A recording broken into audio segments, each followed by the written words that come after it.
घर में दिल क्या आयशा बहुत खुश थी अपना होमवर्क न स्कूल। उसने अपनी मम्मी से कहा, मम्मा इस बार हम गांव चलेंगे ना, मुझे दादी अम्मा से मिलना है। कुछ ही दिन में आयशा अपने मम्मी पापा के साथ गांव पहुंची। गाड़ी से उतरते ही वो दौड़कर दादी अम्मा की गोद में जा बैठी। मेरी गुड़िया भी, दादी ने उसे चूमते हुए कहा।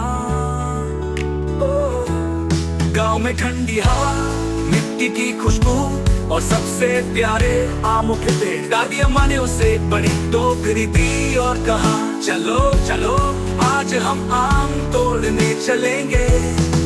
आयशा ने पीली फ्रॉक पहनी, चप्पल पहनी और दादी का हाथ पकड़कर चल पड़ी। बाग में ढेर सारे पके हुए पीले आम लटक रहे थे।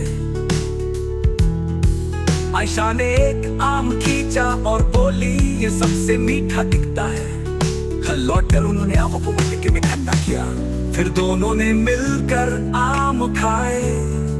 आयशा के गालों पर आम का रस लुढ़कने लगा। दादी हंसते हुए बोली, अब तो तू पूरी आम रानी बन गई है। हर रात दादी उसे कहानियां सुनाती, परियों की, शेर की और एक बार तो आमों की रानी की भी। ओह आयशा रोज कहती, दादी मैं यहाँ हमेशा रहना चाहती हूँ।